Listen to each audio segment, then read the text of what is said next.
Mouton Zala condamné à cause de la directeur chef de l'État. Vital Kamerhe, c'est un Judas l'Escariote qui lui voit président Félix pour le programme de 100 jours.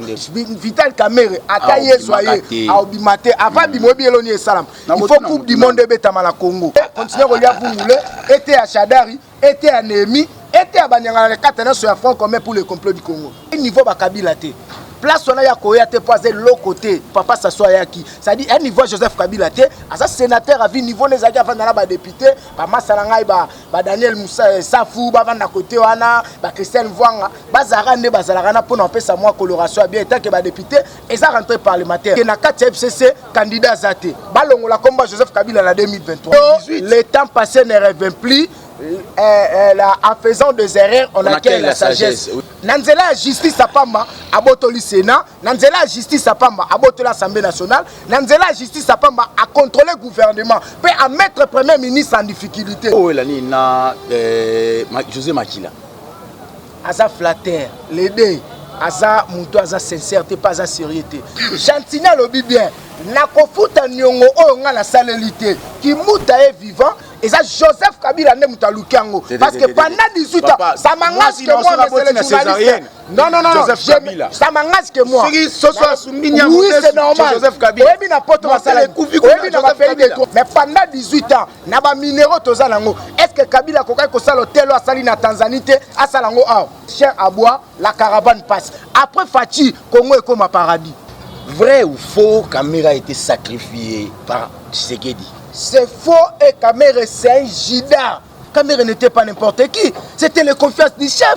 Kamerhe Oyo Lonaki Okobuko ne se moque pas de Dieu. Quelqu'un qui a volé l'argent du trésor public. Aujourd'hui, va condamner Yomoni Mabelobi, va peuple à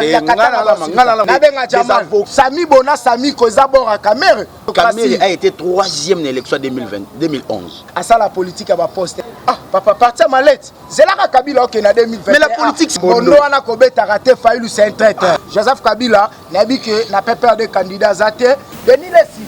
On a les sorts au fait sa bisoté. Bon, l'accès fait bizarre. Il a dit que vous allez agir à bureau de prophétie à l'Okuta.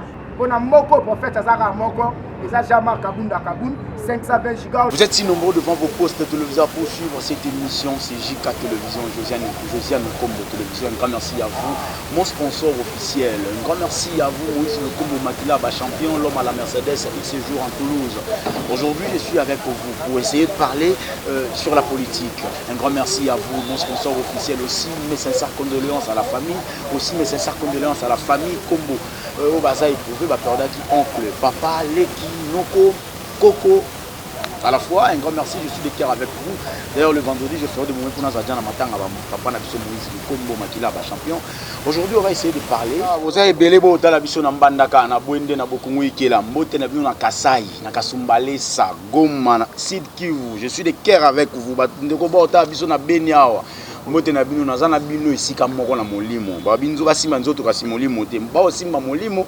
Batoba olobate mbote na bande ngono soba na Congo central ici kawapi ndeko na biso mwana ntemi abimaki prison malgré makamuno so asala malgré bato bakufi na sima mwana ntemi abimi prison azongi na ndaku na epi ndaku ka bongote réhabilité s'il vous plaît par le chef de l'état ils a makambo to so la pawa parce que kiungu we wana ba oluka jedon kiungu ba oluka bakanga ebe asali ka makamu ndenge moko na mwana ntemi eza makambo tolobela na pesi ba congolais nyonso ba diaspora ba libanda ba ota biso bokechu wa yambo mbote na yo esiko totala biso oza diaspora malgré ko koma pe ko bunga on dirait comme opposant toyebaka te tolobela makambo na bino nyonso eza wa toloba makambo ezebela koloba lelo ala ino makambo ezebele toloba na kozalanga moko te tokosola masolo ebele tokosola message fort oyo ezopesaka bulu yeke deux messages forts.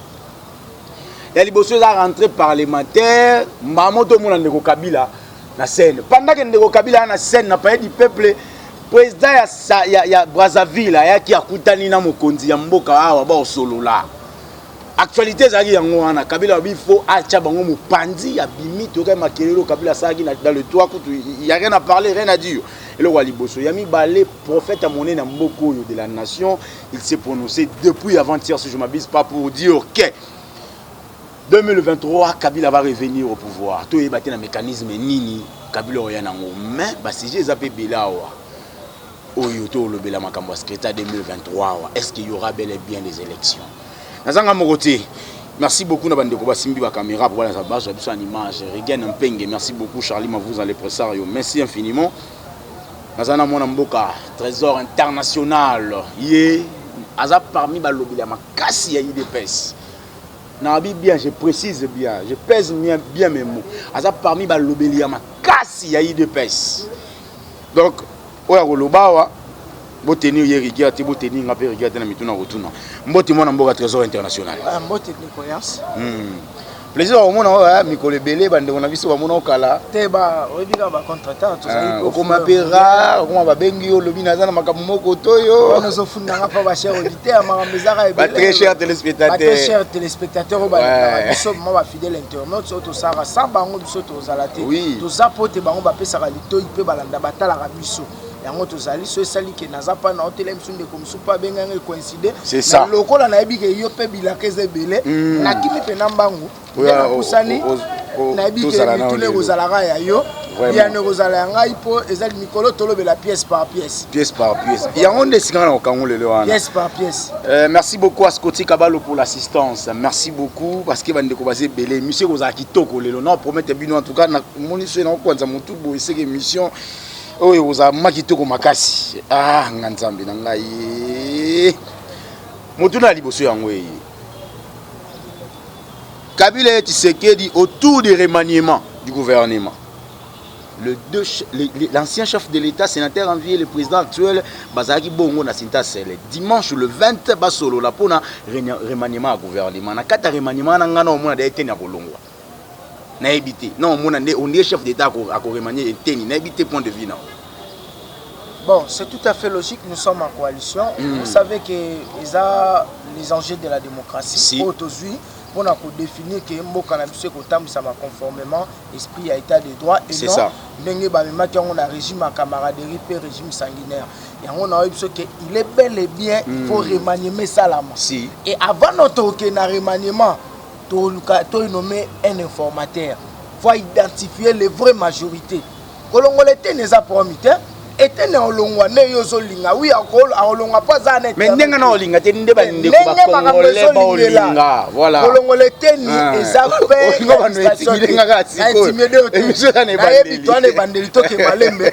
Avant notre remaniement, tu obimiste informateur. Pour toi les vraies majorités. Vous avez l'actuelle majorité fabriquée, majorité mécanisée par Joseph Kabila et mettre peuple en difficulté.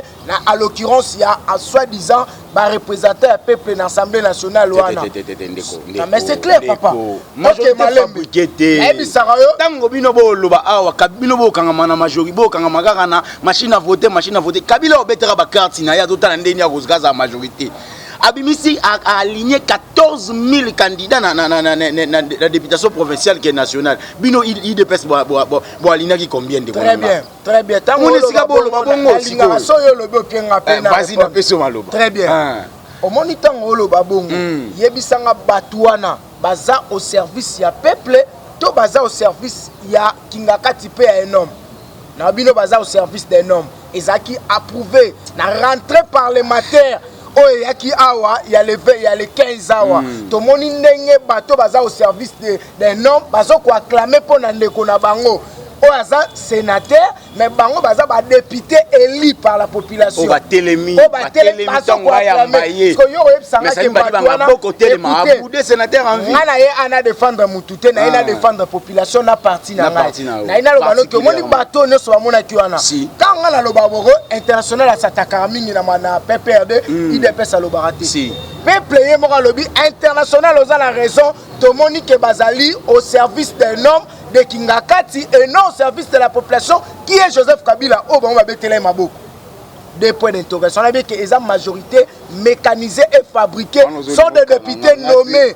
Parce que les députés nommés, on a lobby ango, peuple atininga pour la zame lobby la peuple. On a rien à l'obaki. Parce que les députés nommés, donc il y a une vraie majorité, on peut identifier les vraies majorités va identifier bango paye moko romona remaniement tour au risque na bilongo yebi ka député témoin abimi ministre parce que nazwaka confère moko les archives beaucoup politique na olugelonde mutuna mowa eza émission to sala kala nazongisela pourtant ozo ba kabila aza majorité par majorité moko fabriqué mutaza eli kuna zateli a peuple azate voilà en l'occurrence esika na yenge na zonde yango makambo yo ne kuna président ya IDPS Jean-Marc Aboun tango azaki vice-président premier vice-président ya l'Assemblée nationale ba destitué aboyi atindi ba militaire ba ki ovanda kuna na parlement alongwe wana amati likolo asali cour d'appel batini na cassation ba chéance wana no sala wana eza pour intérêt à peuple pour intérêt na yemo ko batela grade na ye mutuna ka yango wana s'il vous plaît je vous dis et je prends le ciel en témoin si Jean-Marc Aboun constitue un obstacle permanent na lingomba ya FCC. N'est-ce pas oui ou non que Jean-Marc a été quitté l'Assemblée nationale par un groupe de gens Oyemoko Masalanga Jean-Jacques Mamba kamikaze bouc émissaire alobi ke batina kingai to bandai ko lukana na ko jouer carte ngana risqué yango bomona pe carte sona failli le risquango. Jean-Marc Aboun a été bel et bien menacé par les gens du FCC pour na koboya lokuta ya tambo mama na nzela ya Congo ya elingaki kokota pour na kolia mbongo ya letia peuple congolais kolia mbongo ya leta mais batuna Jean-Marc Aboun démontrer 7 millions en esika muto apesi yoka muto a dévoilé secret quand ye wana yaka ko justifier ngo bato ba dévoiler secret na bino nde bokoya bo justifier tangelanga député nini o aleka a dématela 7 millions au Jean-Marc Aboun na lobela vérité. Conseil d'État. Bientôt que des pièces par pièce. Conseil d'État a rétabli ça. Jean-Marc Aboun, moi et Téléma, Janine Mabounda Lela. Nous ne sommes pas dans la République des juges. N'est-ce pas oui ou non? Donc na la cour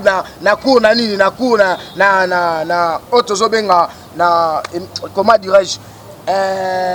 Est-ce que papa na biso oya utiko kima na poto o Benal Wamba na cour constitutionnelle voilà ni tété vérité à Benal Wamba lobini ouais jaka na basitio zolo bakenda na président de la République voilà akenda eza ko bombate alobi je me suis sauvé et parce que je ne voudrais pas kolobela bilobela par rapport il y a pression basalangai pour faire partie Jean-Marc Aboun ça coûtait 7,5 millions de dollars américains. Donc Jean-Jacques Mamba vieux Daniel Safou Christelle Vwanga tutu bakota na carte muto a signé pétition à 5 000 $, signature à Pamba 5 000 et Jean-Jacques Mamba bouc émissaire 25 000 $, Daniel Safou 15 000 $.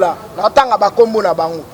Jusqu'au jour d'aujourd'hui, Jean-Marc Aboun reste toujours premier vice-président de l'Assemblée nationale, remplaçant et remplacement na Egosa Malelo. C'est égoïsme. Égoïsme à quoi? Il y a déjà Zagone Fagi Bouchaï. Papa. C'est égoïsme. Président de la République, il manque à respect. Il y a parti vis-à-vis de l'autorité morale. Il a décidé d'aller à niveau de la Cour constitutionnelle.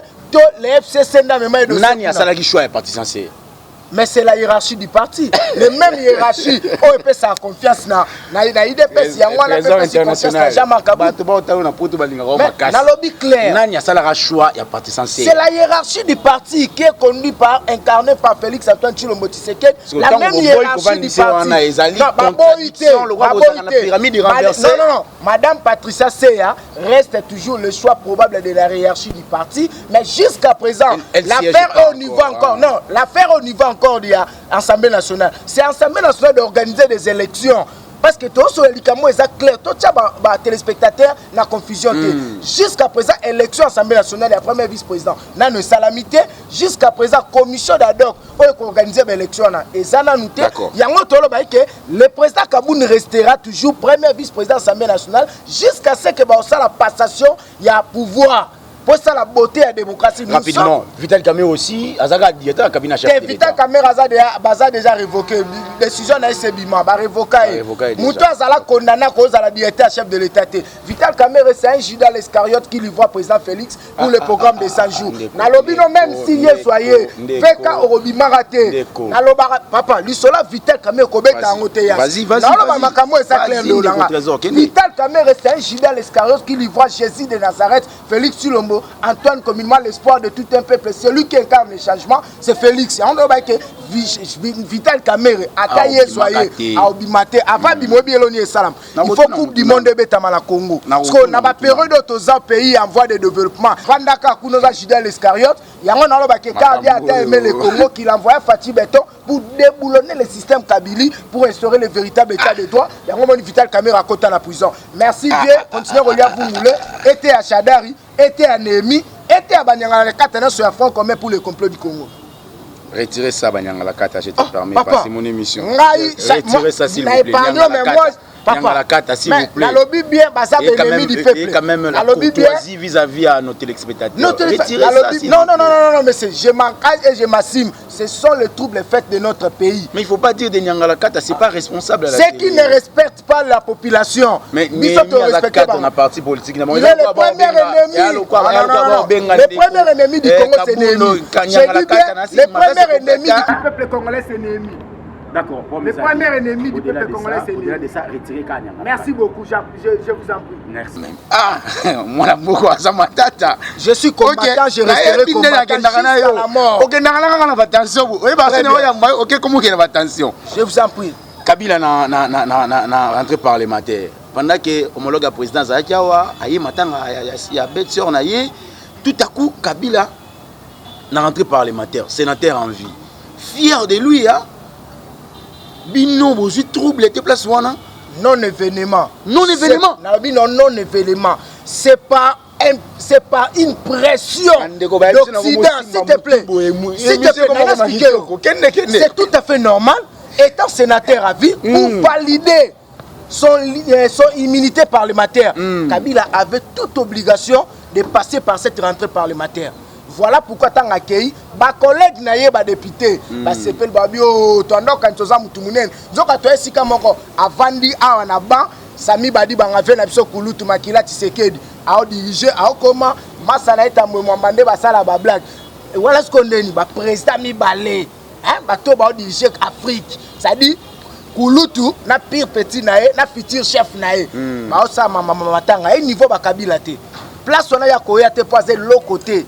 Il y a un moni biso international to que nem atanga wana pour to lela pour biso petang comme les so papa ça soit yaki ça dit un niveau Joseph Kabila te asa sénateur à vie niveau les aga fana ba député ba masalangai ba Daniel Moussa Safou ba vanda côté wana ba Christian Vwanga ba zarane ba zalarana pour n'en sa moi coloration bien étant que ba député et ça rentrée parlementaire mais koloba ke ba homologue chef d'état et lobé l'autre côté un sénateur à vie n'a pas ce français facile les alliés. C'est un député, c'est un vétéran. C'est lui qui ne doit jamais pratiquer le remorobo officiel la compte à l'État. Voilà pourquoi Kabila n'a pas ses droits. Il y a un vent pembe na bakonzamboka, on a droit au vent n'a pas député pour à défendre ba titre na pour sotobito kangaya ko sake na député moi ba kanganga boto ba kanga sénateur bongote ba imité parlementaire et quota. Yango mona wele le Sénat.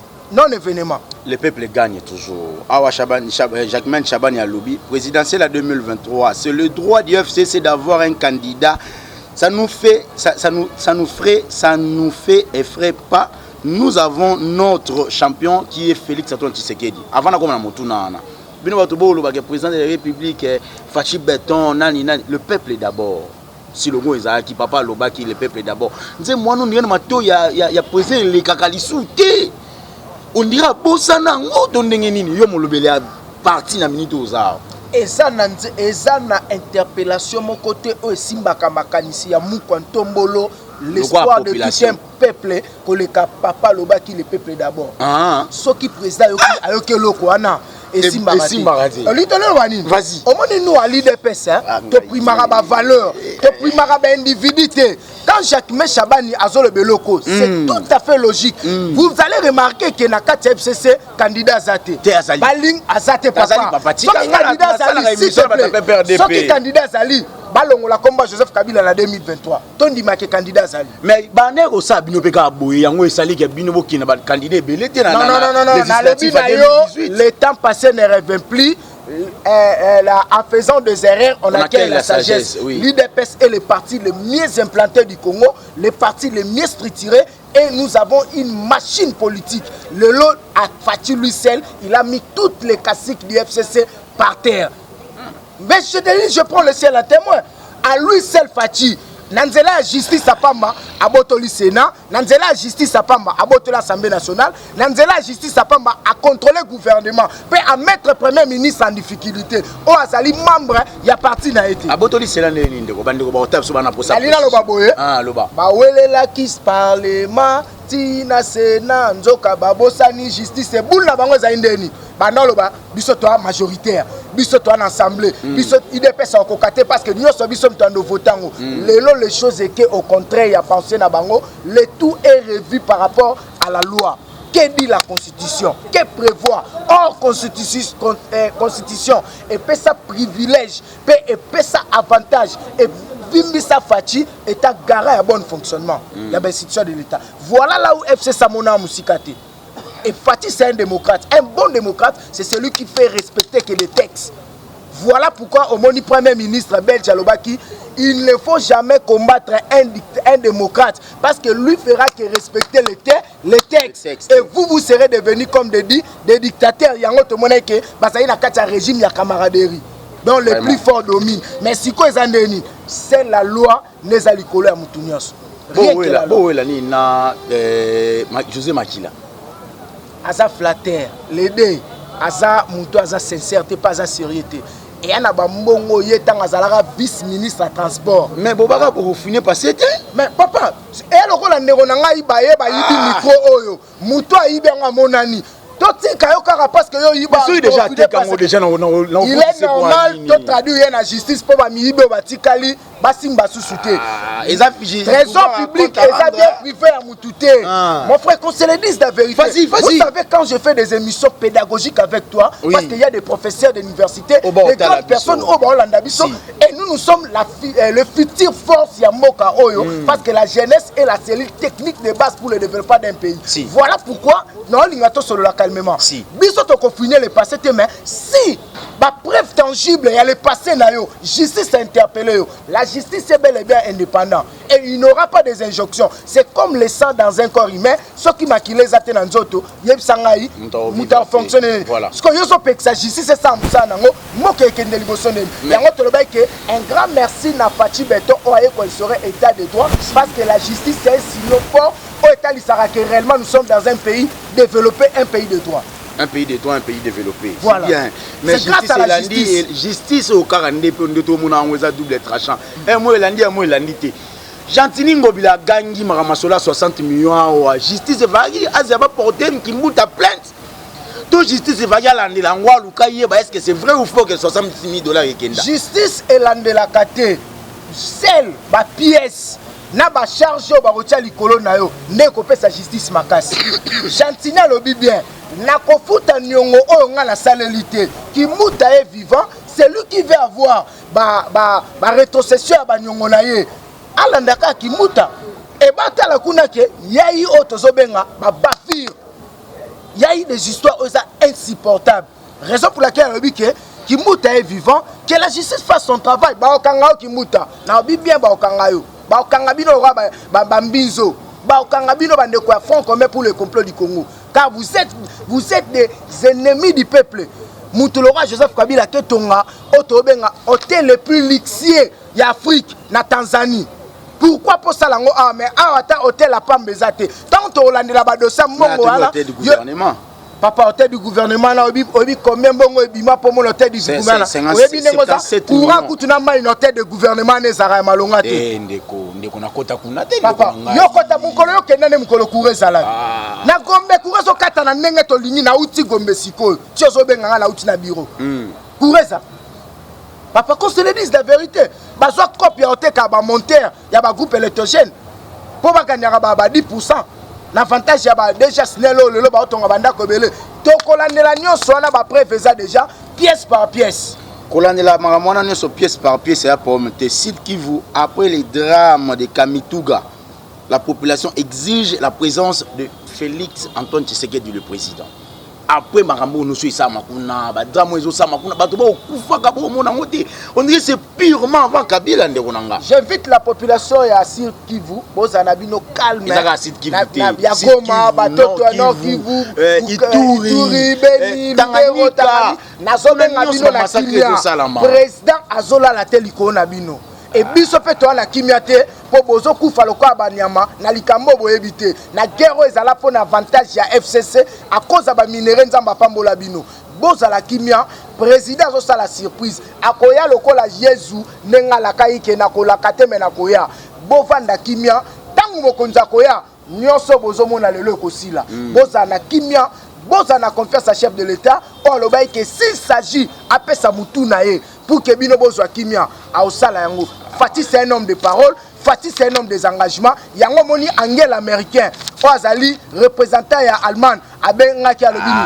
asa don de Dieu ça dit l'éclairage pour l'Afrique c'est un homme honnête alobi na bino je prends le ciel à témoin azoya pe koya na eza lokwa ya Yesu neto c'est la Yesu bon c'est la Fati Beton l'espoir de tout un peuple l'homme qui incarne le changement a développé ma mbele bo sepela qui me ekota naso se rassurer qui me ekota bande ko bata nga bebi sino ko tsa mutu sike makamuzu no lo be ekota ngati na bien président tanga prêter serment pour mettre bata estenini yo moko za tem aloba ki bien na kotia base et yebango que base de Jésus comme et kota lubumbashi ezokota depuis le président sali 7 ans que na 700 jours s'il vous plaît. Faut pas accuser le président à tort. Faut pas accuser le président à tort. Gouverner c'est prévoir. Oyebi makambo président Koutani nango na kati ya gestion ya mboka na biso. Le tout a été détruit et nyo sezaki akobeba. Et loko ya malonga pe ya malamu ezala te. Kabila tike le côté. Et il a pillé tous les trésors publics. A pillé nyonso. Même à ta créé à Pamba na bekola l'été zate. Même à ta otobenga ba ya Pamba. Ezate maquette ton hôtel la munene na Tanzanie place à Kolela. 2 milliards de réserves où ils allaient pembe nyo kapita. Et ça là que ça maloba, faut pas attention. Et ça maloba. C'est là s'il vous plaît, qu'on se le dise la vérité. Babenga Ariav Moulav, ancien ministre de la finance, na procès à 100 jours. Oyoka mambaloba. Abi on n'avait rien et raison pour laquelle quand le président de l'État a instruit sur le dossier à 100 jours. Voilà pourquoi le tout a été focalisé pour la aider. Mais nous avons compris que son directeur de cabinet faisait des dépenses sans toutefois le consulter. Voilà pourquoi moi j'ai dit que Kamere c'est un Judas, l'escariote qui lui voit président Félix pour le programme de 100 jours. Ah, ça fait très mal. Ça fait très mal avec le politicien au bazolinga peuple balingi intérêt na bango. Avec vous, excusez-moi les termes de Konanga, population na route mokali na kendaka na sola na bato bana route mokali, bato ba oliara na 2000 francs. Est-ce que makamwana boyoka ngota tabino moko boyoka ngota? Non, s'il vous plaît. C'est quoi là pour 1200, tomso na 100 francs 5, mafuta 300, maman somi konya la melaka bana balia. Kotoyo mbongo zo sakana mbongo mboka. Naza d'accord nango, na expliquer. Vas-y, on va expliquer par téléspectateur ba Olanda biso. Voilà, biso ba très cher téléspectateur ba pesa biso confiance. Na lo ba bien awa. Omoni eloko zo pesa pasi na mboka na biso. Le tout a été centré à l'intérêt ya ba politicien na biso après Sam City. Tu peux imaginer bato bané ko dirigeant va Félix ba prévoya bolamu ya peuple té. Lelo pasi wana mutu moko aye komettre makambo nyonso na ordre aye kotala pasi ya mutu nyonso aluki azongisa makambo yango mona akutana ba obstacle wana makambo Félix amona lelo eza Félix te eza Joseph Kabila nde mutu aluki yango parce que pendant 18 ans ça m'engage que moi monsieur le journaliste non Joseph Kabila ça m'engage que moi oui c'est normal oyebi na poto basala oyebi na bafeli de toi je prends mon vieux Azakuna Pierrot Mouleba na Lexington aux États-Unis habite Trésor. Ici, Mounele a prévoyé nyonso. Ça dit gouverner c'est prévoir. Le Congo est un pays potentiellement riche. Nous avons tous les atouts. C'est à peine que Fatia sali saute mouton na changu peuple comme beta maboko. Mais pendant 18 ans, na ba minéraux tozalango. Est-ce que Kabila kokai ko sala hôtel à sali na Tanzanie te a salango a? Attention, naebi so toza na système ya les chiens aboient, la caravane passe. Fati est venu qu'on raconte ba difficulté mais loko là c'est un travailleur acharné, c'est un bosseur. Oh il y a qui peut libérer bisonné na bakake car bien a aimé le Congo qu'il envoya Fati Beton pour déboulonner le système Kabili et Mobutiste afin de sauver un véritable état de droit.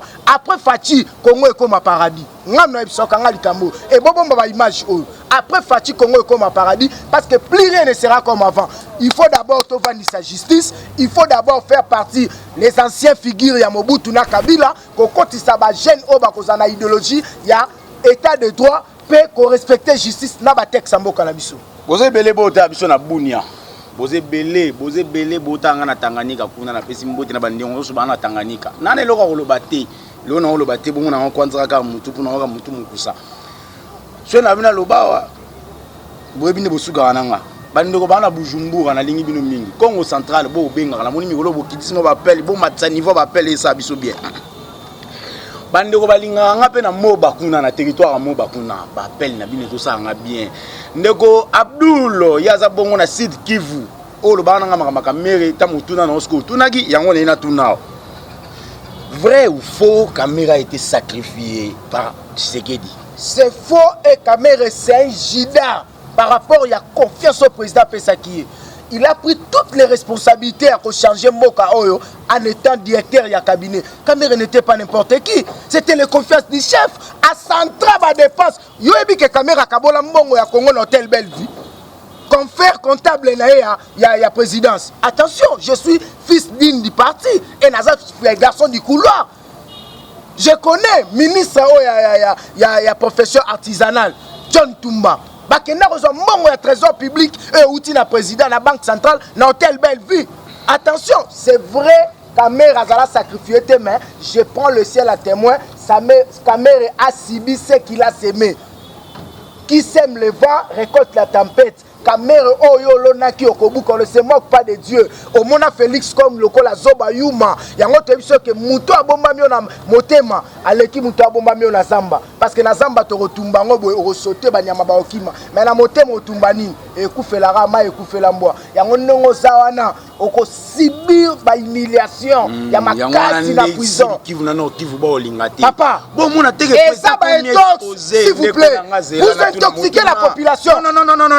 Sid Kivu baye sangai nzela nino Kamera salela bango Kamera uti na papa ngala na campagne mais pesanga maloba na lobelo ko lobi déjà ngapena tina mutuna na lobelo ko vas-y qu'on se le dise la vérité mes frères du Sud Kivu batoto ya Goma batoto ya Maniema est wana nyonso na osangisa bino qu'on prend tout la vérité Kamera sala eloko nini pona bandeko ya Sud Kivu surtout bandeko na ya Bukavu. Batika ba manipulation politique, ba intox, wana ba excitation à la haine. D'accord. Comme ma peuple la division. Merci beaucoup. Permettez-moi. Quelqu'un qui a volé l'argent du trésor public, aujourd'hui va condamner yo moni mabelobi, ba peuple ya katana. Yo te na lo ba bien, yo na zo épargner yo. Pour yo ça journaliste, abeno émission eza pièce par pièce. Pièce par pièce, mais parce que pièce ba ça pièce tetinda ko maka condamner. On a manqué des avocats au bazar investigateur. Na benga Jamal. Jamal est en prison. Mais il y a une vérité, il y a une image et l'ligne à Pamba. Sami Bona, Sami Kozabor à Kamere. On a la cour d'appel. D'accord. 12e fois, le seul prisonnier au Sénat liberté provisoire pendant 12 ans en amont. Ah, vous sacrifiez ça pour monter. C'est ça sacrifice, c'est ça mérite. Loi de la méritocratie. Kamere a été 3e dans l'élection 2011. À ça la politique à ma poste, à ça la politique à pouvoir. Qu'on se le dise. Dans le but, à ça la politique il y a poste, à ça la politique il y a conquête à pouvoir. Kamere aujourd'hui n'est pas n'importe qui. 3e dans la législative. Il est n'importe qui parce qu'il a volé et il est. Après Kabila, le père, après Kamere 3e. Lelo yo Kamere directeur à cabinet chef de l'État. Très bien. Kolongola Kamere pembe na chef de l'État. Pas de problème, nenga yo ko engagé ngo. Lelo kolongola Kamere pembe na chef de l'État. Yo zomona te keza ko tika mpandi ona elle wana no so vide ba ko toucher chef de l'État facilement. Nenga na lobano awa oza journaliste d'investigation bandito kolina na musala o ya politique. Parti mon côté na mboka oyo eza makasi koleka IDPS. Félix est devenu président. Deuxième partie. Écoutez attention. Deuxième partie d'Afrique, première partie na Congo. Après ANC c'est l'IDPS. Ah papa parti à Malette. C'est là Kabila OK na 2020. Mais la politique c'est de l'argent, politique est ambola na mboka. Na mbongo ya mboka yo so ba politique. Yo lingisko so na yé na couvrir IDPS na ba événement na bino. Na si boy na le côté na kei. Ah tu vas ko pour facilement na perdre. Bino banda tant toi une opposition banda zo atteindre. Na lobby na pese exemple. Yango na bito avancer, na loba awa. Kamere a ça la politique à poste. C'est grâce aux combattants de l'IDPS que Fachi est devenu président de la République. Je prends le seul en témoin à faire retirada. Nous avons fait pression au président de la République, à l'époque président de l'IDPS, pour retirer. Mais c'est ce qui s'est dit. Papa, la vérité, ça, je suis de l'IDPS, Tokota. Mais c'est logique. bandeko botala ne journaliste azoboya kokota simba yango bandeko botala biso na Bunia bandeko botala biso na Mbandaka na Bokala kuna na Kati bandeko botala biso na Kasai boteninga yete pona kokota sikoyo IDPS ezaka pyramide renversée ba changera mbwa lolenga akufandela te so changer mbwa lolenga akufandela akuvanda lisuute dejo mwana basangisi mwana nya una mpuko esika moko mpesa ta batiena kata mulangi so so ayako dodeti buti okosaka biso toyebi ke IDPS ezaka pyramide renversée mais jour wana a faire retirade toyebi ke président yemoko abengaka bimisa bana jama kabuni bimisa bana libanda batumba ba masola balabala ne mais na tunanga na bino ba émission te na benga muziki ayebisa lobi je regrette ce que le président de l'IDPS vient de faire. Étant un homme politicien, il devait assumer ma responsabilité.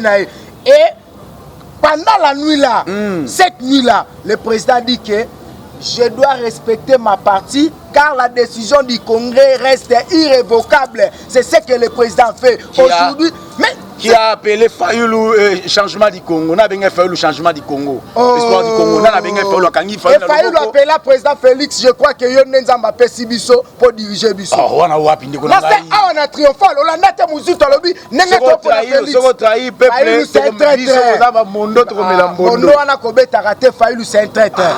Il a fait le il y a le couteau.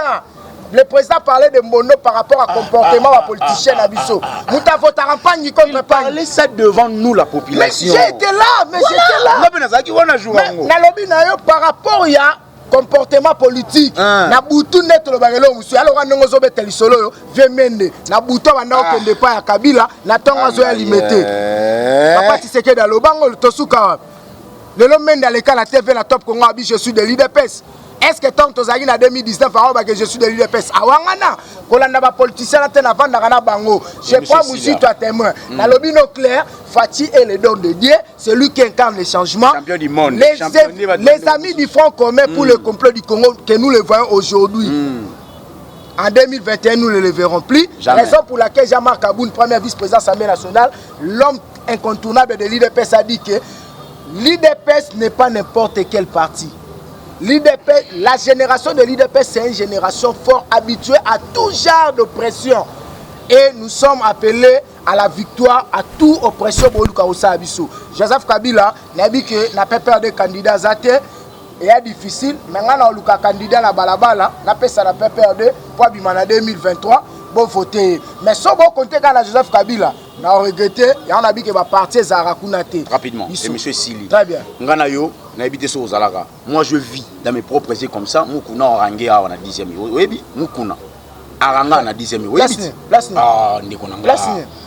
Attention, ACK et l'église. Non, je parle de Moukuna. Avaba Kangaye. Campagne publique, campagne publique, il y a sensibilisation, il y a faire effet patriotique. On a fait patriotique au côté, on a eu des faits. C'est là, il y aura un ébisayo. Mais non, confusion tende qu'on a mis. Effet patriotique, au côté, on a eu des faits. Motuna n'a pas na nute.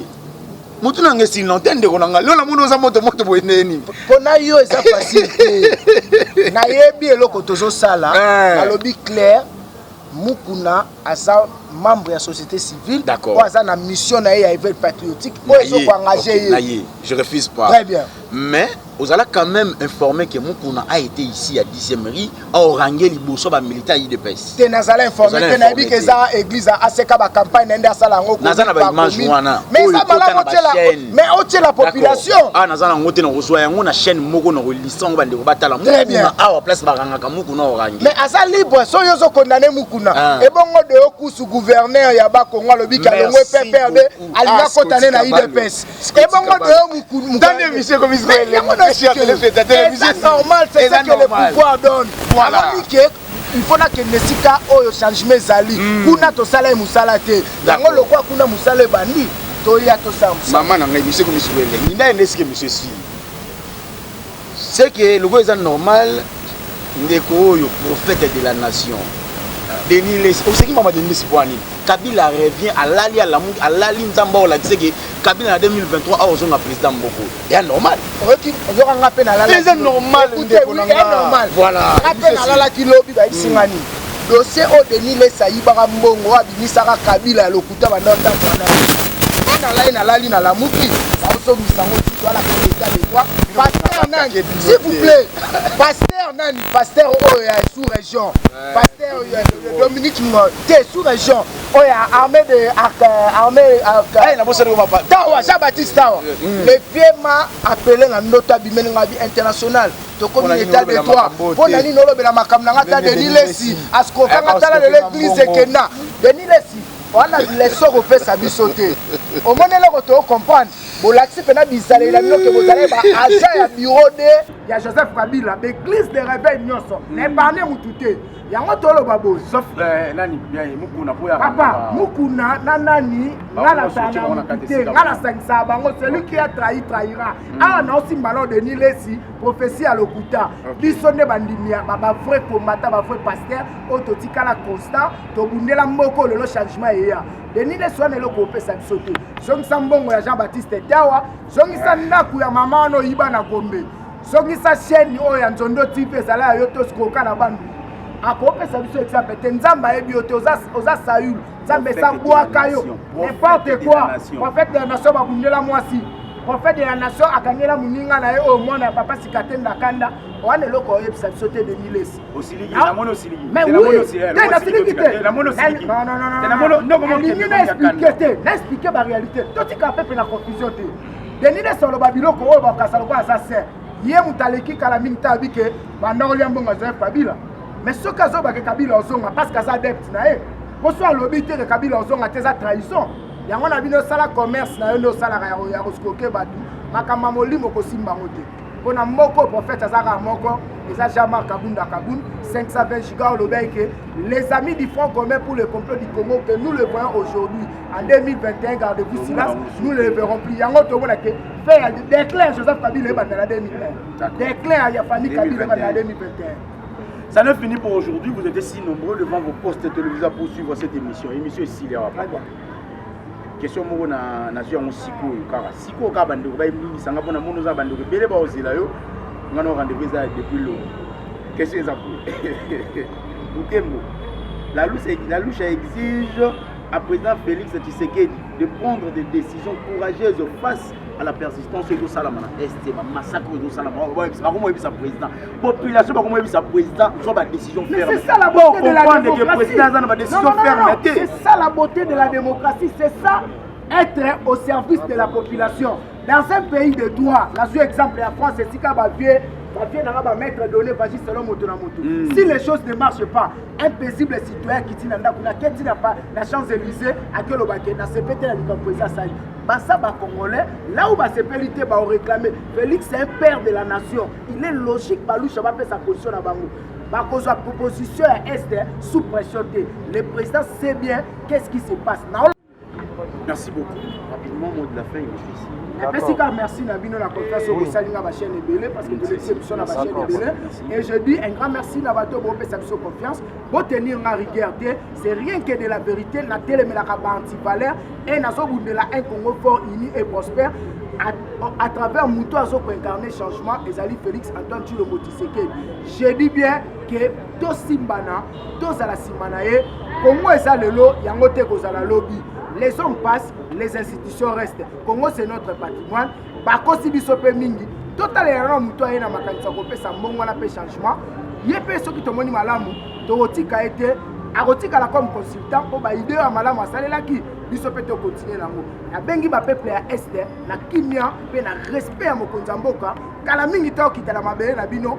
Bosala ba memo bosala bakaliko bitumba ya este ebandi lelo te papa na période ya mobutu bato bakufa na période ya musée le père na période ya musée le père non papa tosala réaliste et bongo plus de 50 000 personnes bakufa na Joseph Kabila à cause ya uranium na ville ya Lubero attention na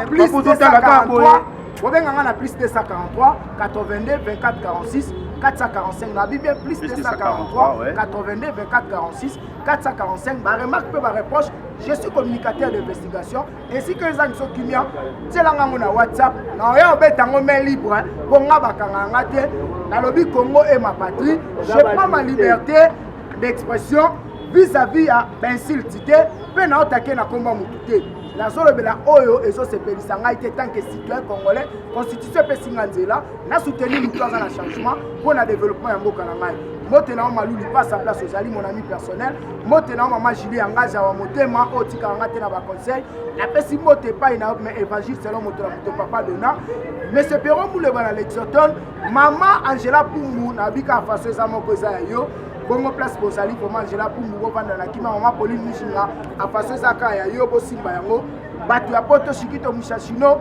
place boza masalanga Roger le combattant ko sala te ka ne to komana na groupe et ça la biso bien Foma Bomoko IDPS au pouvoir nous n'avons plus droit à l'erreur je dis et je vous remercie merci to soki penza mbazongi te makambeze bela ko ba mituna peza ke belé mais yebi ndeko trésor international akendaka nanga na moi pression accompagner gazo so na ngai parce que nous obi ngabe na muta pression ça ne finit pour aujourd'hui vous êtes si nombreux à suivre cette émission un grand merci à vous parce que en tout cas vous avez vraiment ebela à kolanda biso elo wa lo bezali souté lobby na kolukela bino président Yokason tomika osola mwa mbebeli na mitune bela ko tuna batayi de pes mikolo Kabila zo bangisa kabatu to éviter est-ce que côté kuna pe Kabila zo bangisa to éviter tout le monde a président Tshisekedi place silence le roi océan et boko ningana mais na kata océan ko ningana ba mbisi ba baleine ba reke ba na kati to yebate boke na jeu wapi za makambo to meka osola ngana bino to kuta na lobby soke émission sepeli si yo na lobaka bien